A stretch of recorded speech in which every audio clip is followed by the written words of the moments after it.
Norman is a distinguished trial attorney, author, and lecturer. Each week, Lawline will bring you the most knowledgeable experts in the field of law today. And now, we introduce our guest and our host, Alan Schnorman.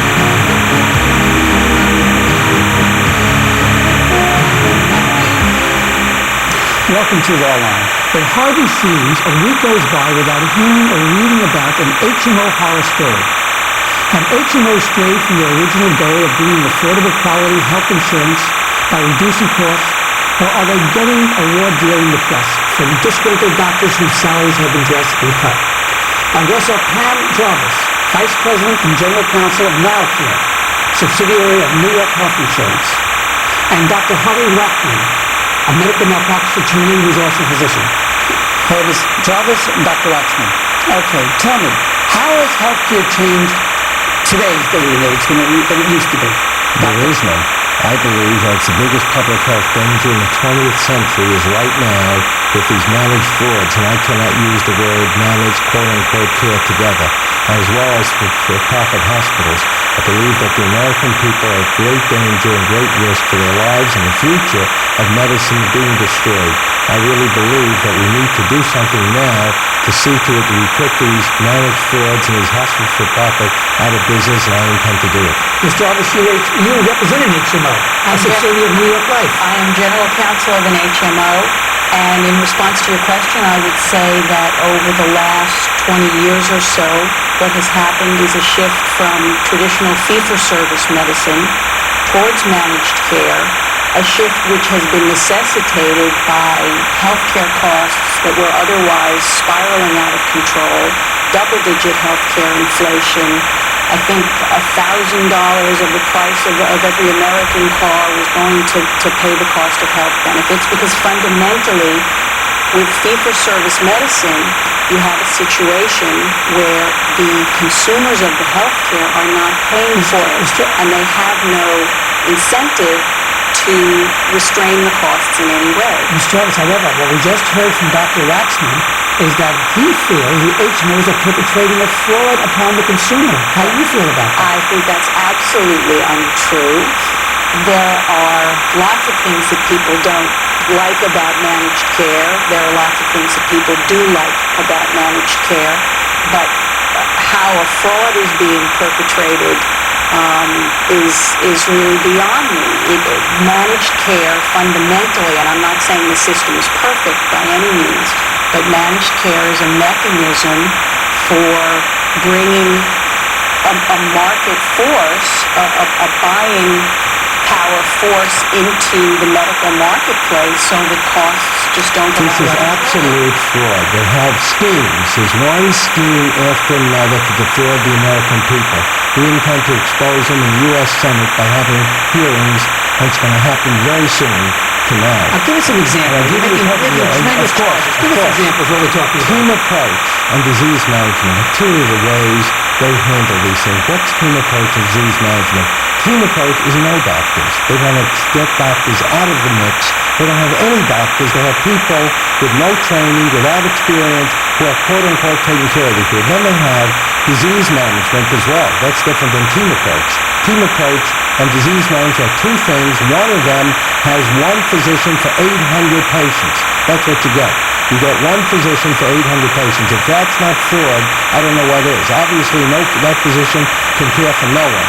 They have lots of schemes. That's all it is. They have systems where they keep physicians out of it. They have nurses. They even call them. Some of them have called them certified nursing CNAs, certified nursing assistants. You know what that is? That's somebody with 1 week's training. They have them, and they have a card. They walk around, and their tag just says nursing, which, of course, with 1 week, and they cut RNs out. The point is, what they do up and down the line is mislead, misrepresent, cheat, and kill people. And they're going to kill a lot in this country if they're not stopped now. Ms. Jarvis? All I can say is that our HMO, like all the HMOs that I'm aware of, have networks of credentialed physicians.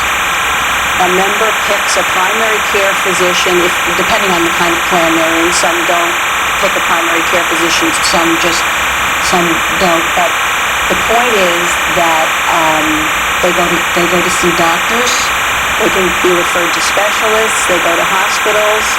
All licensed, credentialed providers. I appreciate that, but what Dr. Waxman, if I'm correct, is saying is money has become before medicine. No, it's worse than that.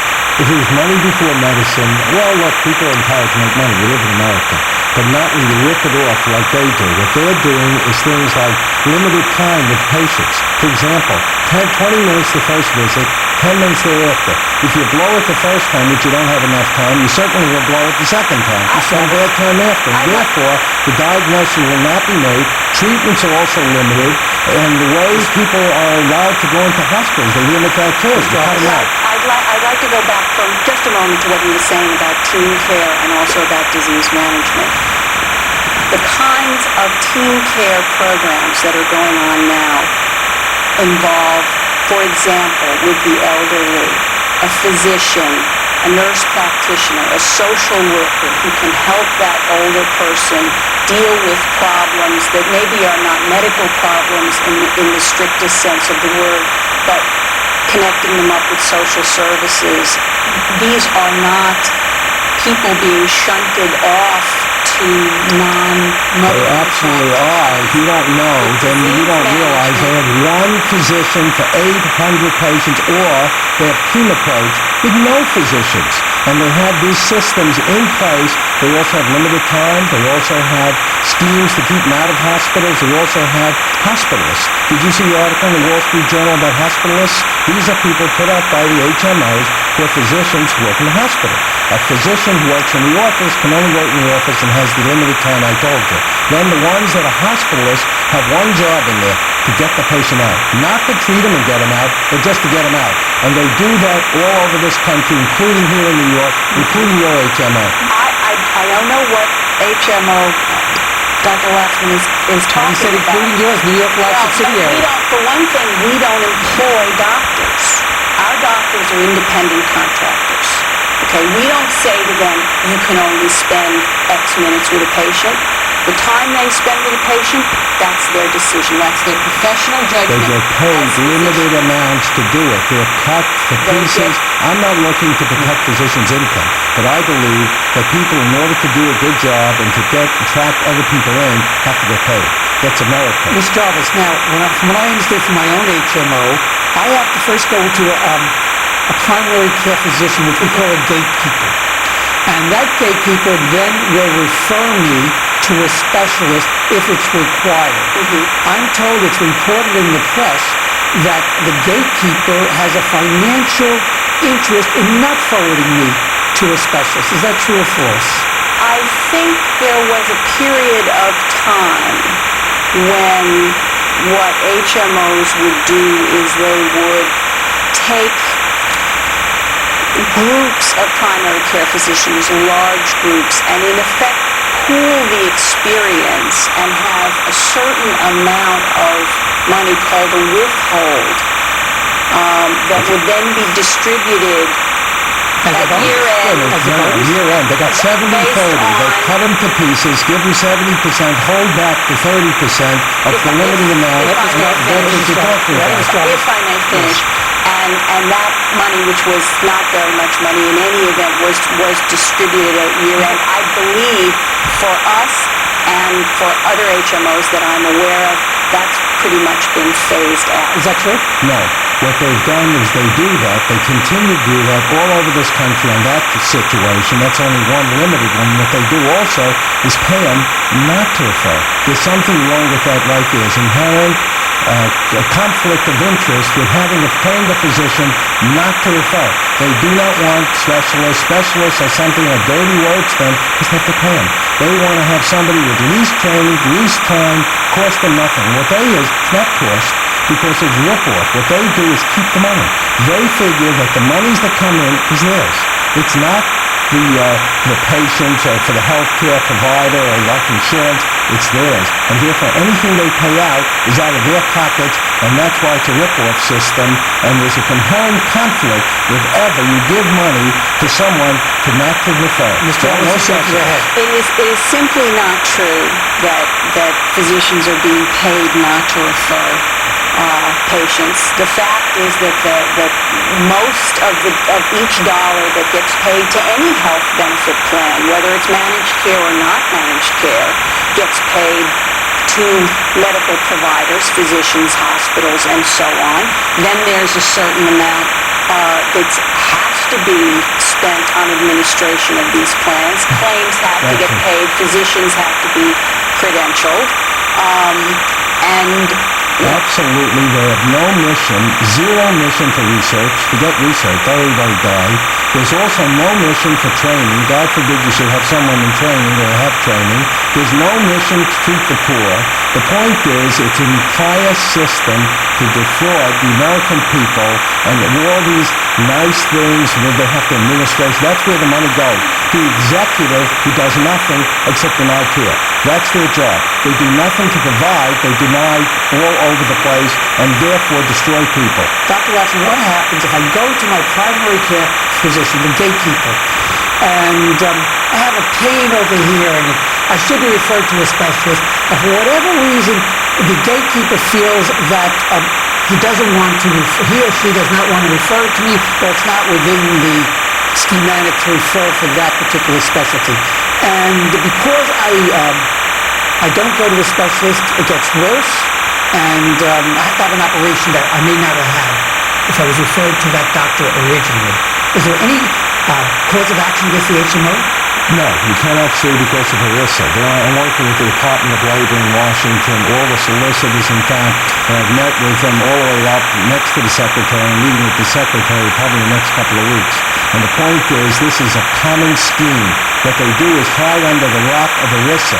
The snakes are there and the rats are there, but we intend to shove them out into the open and have them liable. The one law I want to see passed in America, one law, simply damages against them, obviously, and punitive damages personally against the heads of these HMOs, so that they get wiped out and we chase them. They're all going to run to all the snakes and all the rats are going to run for the hills, and then we go after them. Because that's what we need to do to protect this country. It is certainly true that there are certain causes of action as to a managed care plan, any health benefits plan, that would be preempted by ERISA.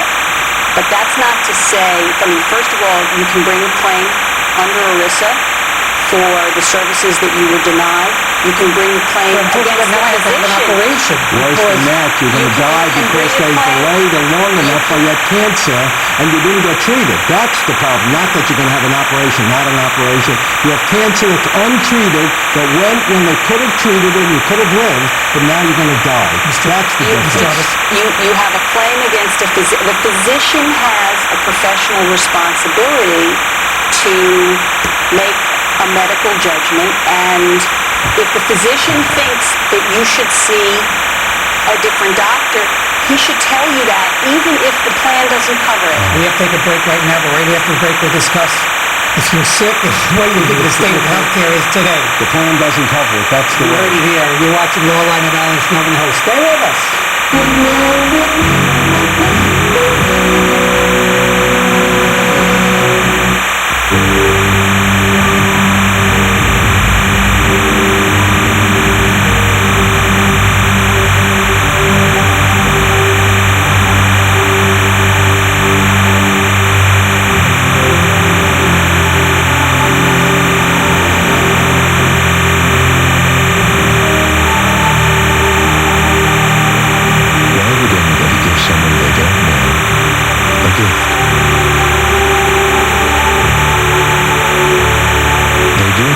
This gift saves lives.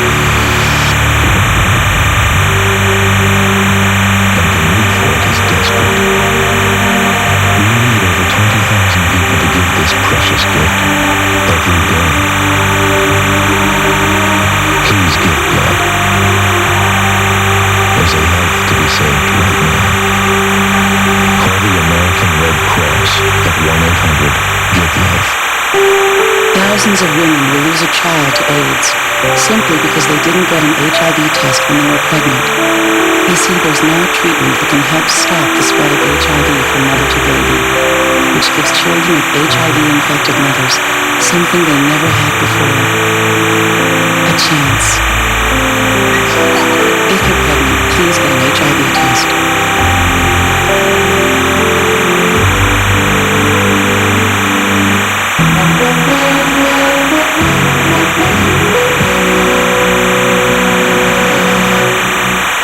Hello, you're watching Lawline. We're talking about your HMO and what you can do and what the status of healthcare system is in America today. With us is Pam Jarvis, General Counsel of NileCare, a subsidiary of New York Life and an HMO, and Dr. Harvey Waxman, a medical malpractice attorney and physician himself. I'm a neurosurgeon. Okay. What I want to know from your point of view, Ms. Jarvis, 10 years ago, 15 years ago, I never even heard the term HMO. What I want to know from your point of view, what's the benefit of HMO as opposed to non-managed care, which we used to have for years? I think the primary benefit is that non-managed care was a very expensive system. What I was trying to explain to you before is that in a system where the consumers of services are not paying for them and have no direct economic impact from paying for them, they have no incentive. I mean, when you go buy a car or you go buy something in the store, it's your own money coming out of your own pocket. You're going to watch what you're spending. When the person using the services has no direct financial impact from what gets spent, what happens is the people who are providing the services, physicians, hospitals, have no restraint on them. So there is over-treatment, over-utilization, over-billing, and the point behind managed care was to restore that other half of the market mechanism so that somebody is watching You're out talking about and dollars saying, and cents. No, you're I'm talking about saying- dollars and I'm life. saying She is talking that- about saving some. They're not saving a dime. The studies now show that the cost of the HMOs are the same, if not more, and on top of that, people don't get any care. The whole I'm point saying- is senior citizens are ripped off in this country. They're stealing from Medicare. Medicare is being ripped off in this country by the HMOs. The whole point is that everyone who's involved in this is at risk to their life. Dr. Waxman is saying it's costing more money, not less. It's simply not true. The fact is that the economy of this country was going under from excessive healthcare costs. We were manufacturing goods that could not be competitive in a global market because our goods were too expensive. The situation was out of control. This was something, don't forget, most people get their health coverage through their employers.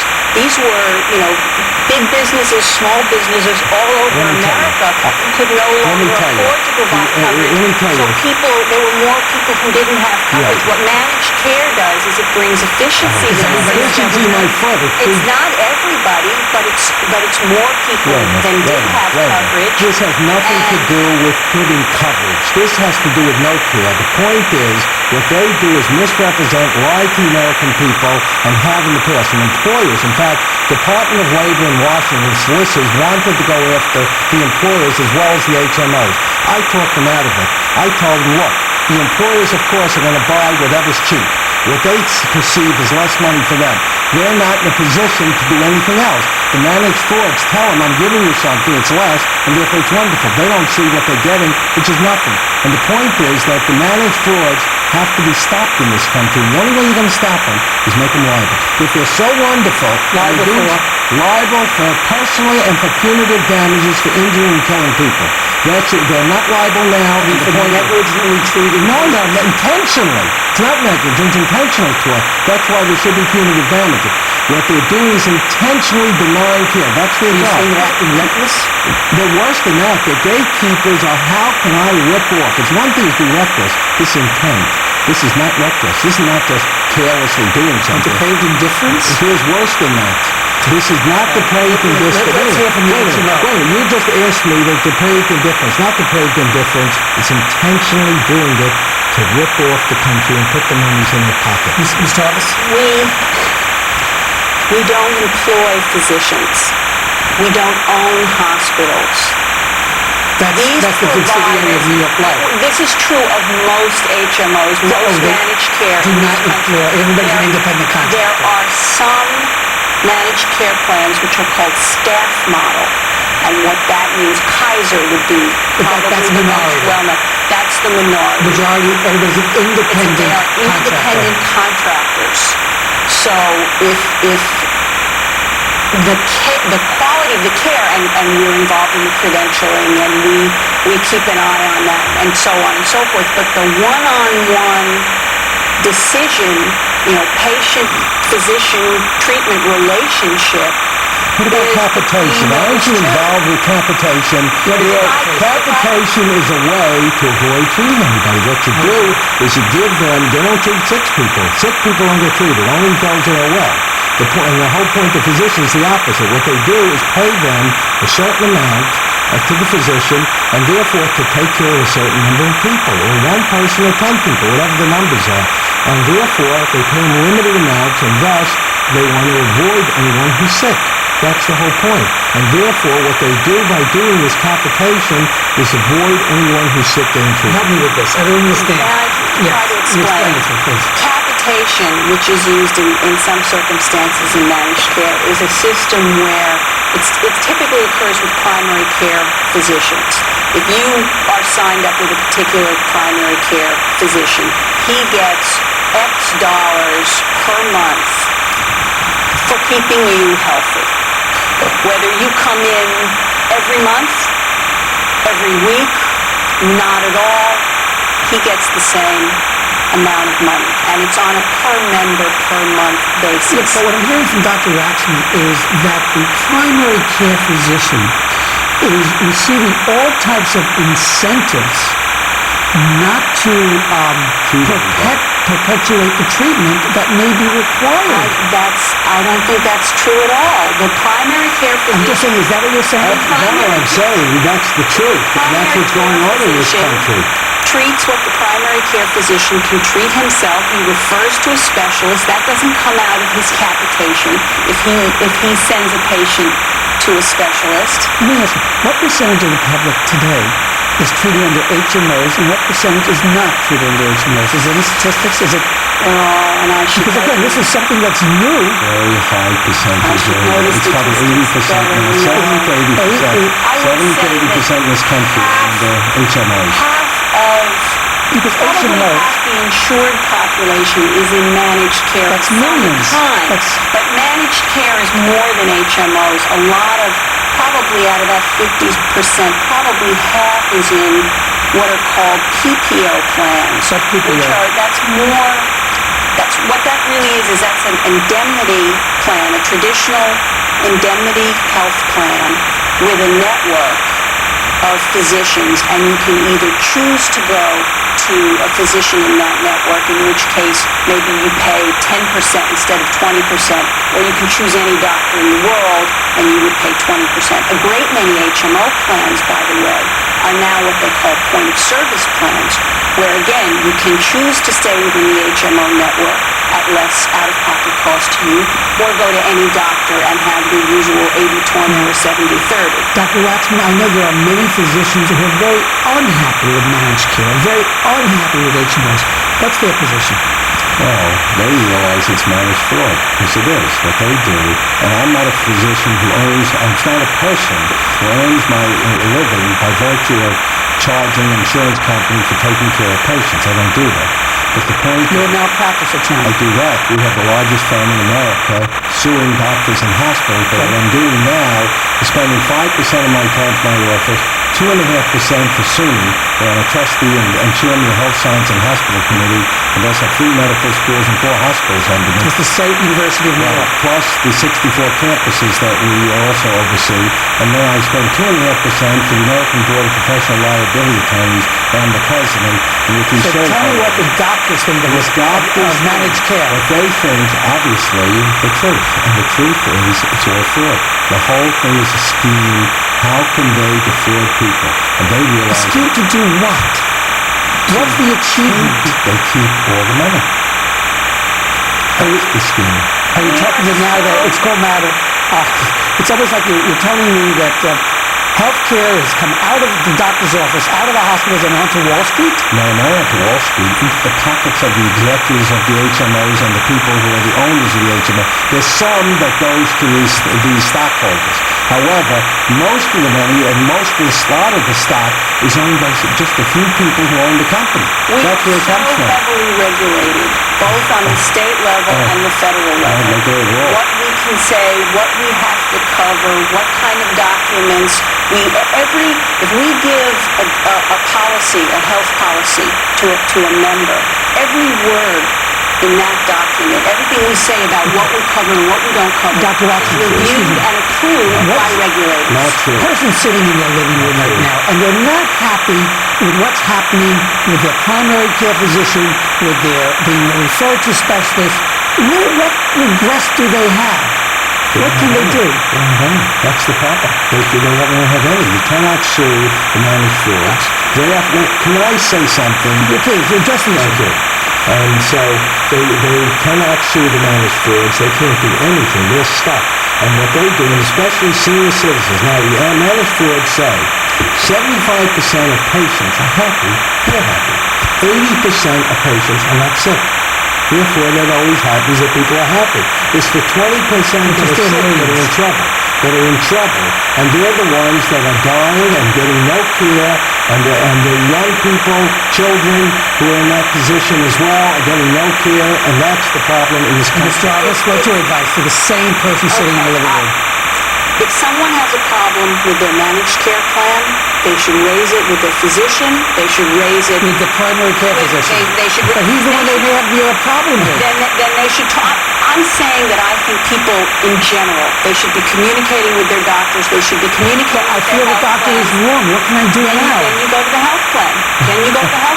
You make a complaint. You make an appeal. If you are a senior citizen in an HMO, a Medicare HMO, right, you go to HICFA. You have an 800 number. You call and the federal government appeals agency. go on forever. The whole point is, again, a scam. That's one of the other scams they have of appeals. These appeals can go on forever. Nothing happens. And so somebody can be appealing until they die. Mr. August, what I'm pointing out is, if, there's two opinions to everything. Right. I go to my primary care physician, I have a different opinion. I want this type of treatment. The primary care physician is saying no. Now, you're telling me I could appeal to the higher in the HMO itself? The primary care physician is saying, no, you don't need it, or no, I don't think it's covered. No, I don't. You're confusing two different things. No, you don't need it. If your physician says to you, I feel I need operation on my knee, and the physician says, you can live with it. Let me give you a perfect example. Care plan will let you change To another one the same. Let me tell you a perfect example. My son, who's chief resident radiologist at Cedars-Sinai, the drug formulas they have no use, and therefore the drugs We've got to wrap up. We have to have you out again. Thank you very much. And Pam Jarvis, thank you very much for coming on over. And as always, this is Alan Schneeman. Thank you for watching Roland.